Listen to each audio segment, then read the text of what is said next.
Moral Stories.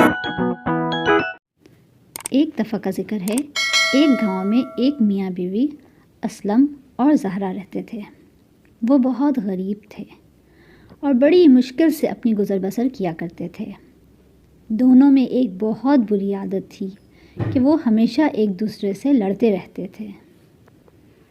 ایک دن اسلم کھیتوں سے کام کر کے واپس آ رہا تھا کہ اسے راستے میں ایک چراغ پڑا ہوا ملا۔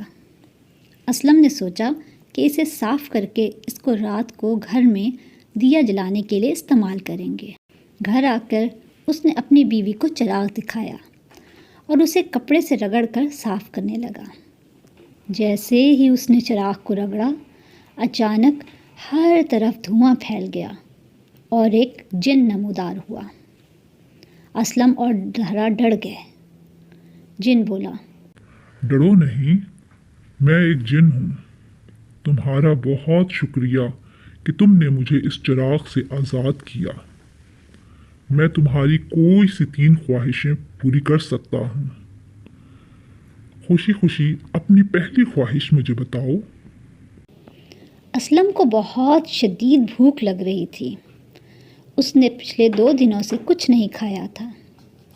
اسے سیخ کباب بہت پسند تھے۔ اس نے سوچا کہ پہلے سیخ کباب کھاتا ہوں، پھر بھی 2 خواہشیں بچ جائیں گی اور ان 2 خواہشوں میں بہت کچھ لے لوں گا۔ اسلم بولا، مجھے سیخ کباب چاہیے۔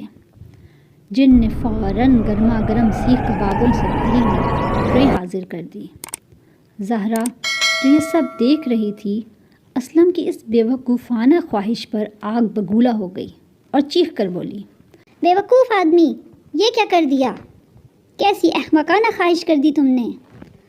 اسلم کو زہرا کی بات سن کر شدید غصہ آیا اور دونوں حسب عادت زور زور سے لڑنے لگے۔ جن دونوں کو حیرت سے لڑتے ہوئے دیکھنے لگا، پھر بولا، میرے آقا، مجھے اپنی اگلی خواہش تو بتا دیں۔ اسلم جو غصے سے بھرا ہوا تھا بولا، میری دوسری خواہش ہے کہ تم یہ کباب میری بیوی کے منہ پہ چپکا دو۔ زندگی عذاب کر دی ہے اس جھگڑالو عورت نے۔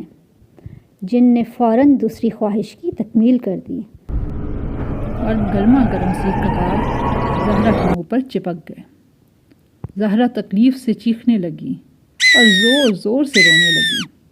اس کی یہ حالت دیکھ کر اسلم کو اپنی بیوی پر بڑا ترس اور وہ جن سے بولا، میری آخری خواہش یہ ہے کہ تم یہ کباب میری بیوی کے منہ کے اوپر سے اتار دو۔ جن نے ایسا ہی کیا اور سیخ کباب زہرا کے چہرے پر سے اتر گئے۔ اسلم اور زہرا اپنا سر پکڑ کر بیٹھ گئے۔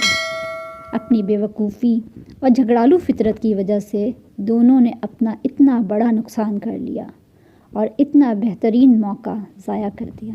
پیارے دوستوں، اگر آپ کو ہماری ویڈیو اچھی لگی اسے لائک کریں، شیئر کریں، مزید نئی کہانی سننے کے لیے ہمارے چینل سبسکرائب کرنا نہ بھولیں۔